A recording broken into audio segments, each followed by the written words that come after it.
নমস্কাৰ এভৰিৱান আপোনালোকে চাই আছে আমাৰ ইউটিউব চেনেল জিবিএন আসাম। এই ভিডিঅ'টোৰ জৰিয়তে আপোনালোকৰ লগত এলপিইউপিৰ পৰা জিটি পিজিটি লৈ যিখিনি খবৰ নতুন খবৰ সেই খবৰখিনি আপোনালোকৰ লগত আলোচনা কৰিম। গতিকে ভিডিঅ'টো আপোনালোকে শেষলৈ চাওক, তেতিয়া সকলোখিনি কথা এই ভিডিঅ'টোৰ জৰিয়তে জানিব পাৰিব। ভিডিঅ'টো যিমান পাৰে আপোনালোকে শ্বেয়াৰ কৰিব।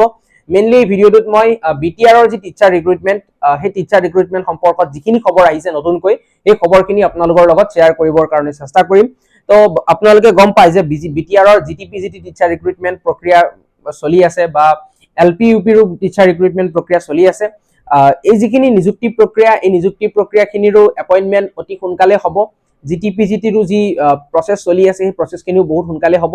বিটিআৰৰ চিফ প্ৰমোদ বড়ো ডাঙৰীয়াৰ যি মন্তব্য সংবাদ মাধ্যমৰ সন্মুখত, তো সেই তেখেতৰ মন্তব্যৰ পৰা এটা কথা স্পষ্ট যে বহাগ বিহুৰ পিছত বুলি তেখেতে কৈছে। মই ভিডিঅ'টোৰ শেষত তেখেতে কি কৈছিলে সংবাদ মাধ্যমৰ সন্মুখত সেইখিনি কথা মই আপোনালোকক শুনাম, আপোনালোকে শুনিব পাৰিব। তথাপিও মই আপোনালোকক কওঁ যে বহাগ বিহুৰ পিছত বুলি কৈছে খবৰ আহিব, মানে এই নিযুক্তি প্ৰক্ৰিয়াখিনি যিখিনি অনগোয়িং হৈ আছে, তো সেই ৰিক্ৰুটমেণ্ট প্ৰচেছখিনিৰ খবৰ বহাগ বিহুৰ পিছত আহিব। বহাগ বিহুৰ পিছত মানে বহাগ বিহুৰ যদি আপোনালোকে চৰকাৰী বন্ধ হিচাপত চাই 3 দিন বন্ধ আছিলে, তো সেই বন্ধখিনি যিহেতু শেষ হ'ল, এতিয়া হয়তো আমি যিখিনি বিটিআৰৰ এলপিইউপিৰ পৰা জিটিপিজিটি লৈ যিখিনি অলৰেডি পোষ্টৰ মানে ৰিক্ৰুটমেণ্ট প্ৰচেছ চলি আছে, তো সেই ৰিক্ৰুটমেণ্ট প্ৰচেছৰ ইম্পৰ্টেণ্ট খবৰ আহিবলৈ গৈ আছে, যিখিনি বিটিআৰৰ চিফ প্ৰমোদ বড়ো ডাঙৰীয়াই কৈছে।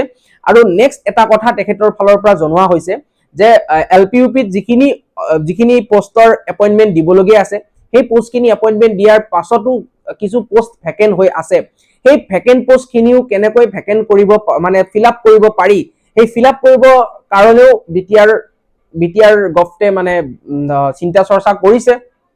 আৰু তেনেকুৱা পোষ্ট প্ৰায় 400 মান আছে বুলি কৈছে এলিমেণ্টাৰী লেভেলত, মানে এলপিইউপিত। আৰু সেই পোষ্টখিনিৰো অতি শীঘ্ৰে মানে এই পোষ্টখিনি যিখিনি অনগোয়িং অৱস্থাত আছে, তো সেই পোষ্টখিনিৰ ৰিক্ৰুটমেণ্ট প্ৰচেছ শেষ হোৱাৰ পাছত মে বি এই 400 যিখিনি এলপিইউপিৰ পোষ্ট আছে, তো সেই পোষ্টখিনিৰো নিযুক্তি প্ৰক্ৰিয়া বা তাৰ এডভাৰটাইজমেণ্ট প্ৰকাশ পাব লাগে, যিখিনি কথা প্ৰমোদ বড়ো ডাঙৰীয়াই কৈছে সংবাদ মাধ্যমৰ সন্মুখত। গতিকে যিসকল বিটিআৰৰ কেণ্ডিডেট হয় বা যিসকলে অলৰেডি এপ্লাই কৰিছিলে বা এই ৰিক্ৰুটমেণ্ট প্ৰচেছত নাপাব অলপ নম্বৰৰ কাৰণে, তেওঁলোকৰ বাবে এইটো এটা ভাল চান্স হয় যে জিটিপিজিটিটো ৰিক্ৰুটমেণ্ট প্ৰচেছ চলি আছেই, আপোনালোকে গম পাইছে, আমি আপোনালোকক জনাই গৈ আছো। আৰু এট দ্য চেম টাইম এলপিইউপিটো এপইণ্টমেণ্ট দিবলৈ গৈ আছে। আৰু এই এপইণ্টমেণ্টখিনি শেষ হৈ যোৱাৰ পাছত এলপিইউপিত পুনৰ আপোনাৰ 400 কম বেছি হ'ব, অলপ হয়তো বেছিয়ে হ'ব লাগে, 400 বুলি ফিগাৰটো কৈছে প্ৰমোদ বড়ো ডাঙৰীয়াই। গতিকে সেই 400 মান পোষ্টৰো আৰু এডভাৰটাইজমেণ্ট প্ৰকাশ পাবলৈ গৈ আছে। তো এইটো এটা খুব ভাল খবৰ বুলি ক'ব পাৰি। আৰু বাকী বিটিআৰত আপোনালোকে গমেই পায় গ্ৰেড 3 গ্ৰেড 4ৰো ভেকেঞ্চি অলৰেডি পাব্লিছ হৈছে। সেই সম্পৰ্কত যদি ডিটেইলছ ভিডিঅ' লাগে আপোনালোকক নিশ্চয় কমেণ্ট বক্সত কমেণ্ট কৰি জনাব। মই নেক্সট ভিডিঅ'ত সেইখিনি কথাও আলোচনা কৰিম, আপোনালোকক কেনেদৰে কি প্ৰিপাৰেশ্যন কৰিলে আপোনালোকৰ ভাল হ'ব এই বিটিআৰৰ এই গ্ৰেড 3 গ্ৰেড 4ৰ কাৰণেও। এতিয়া বিটিআৰৰ চিফ প্ৰমোদ বড়ো ডাঙৰীয়াই সংবাদ মাধ্যমৰ সন্মুখত কি মন্তব্য আগবঢ়াইছিলে এই গোটেই টিচাৰ ৰিক্ৰুটমেণ্ট সম্পৰ্কত বা আপকামিং যি এডভাৰটাইজমেণ্ট প্ৰকাশ পাবলৈ আছে টিচাৰ ৰিক্ৰুটমেণ্টৰ এলপিইউপিৰ, তো সেই সম্পৰ্কত তেখেতে কি মন্তব্য কৰিছিলে এবাৰ আপোনালোকে শুনি লওক। 74 এলিমেণ্টাৰী টিচাৰৰ SIOৰ কাৰণে বাট চাই আছোঁ। SIO যেতিয়াই আহি পাব তেতিয়াই এপইণ্টমেণ্ট দিবলৈ আমি ৰেডি আছোঁ। হাইস্কুলৰ ক্ষেত্ৰত আমাৰ ইণ্টাৰভিউ চলি আছে। 1400 এবভ টিচাৰ এপইণ্টমেণ্ট হ'ব। ইণ্টাৰভিউ শেষ হোৱাৰ এসপ্তাহ পিছতে আমি এপইণ্টমেণ্টটো দিয়া আৰম্ভ কৰিম। গতিকে হাইস্কুলত যিবিলাক ভেকেণ্ট পোষ্ট আছে, এই 1400 পোষ্টটো ফিল আপ কৰাৰ লগে লগে মই ভাবিছোঁ বহুতখিনি ভেকেণ্ট পোষ্টটো ফিল আপ হৈ যাব। আৰু পোষ্ট গ্ৰেজুৱেট টিচাৰৰো ইণ্টাৰভিউ চলি আছে।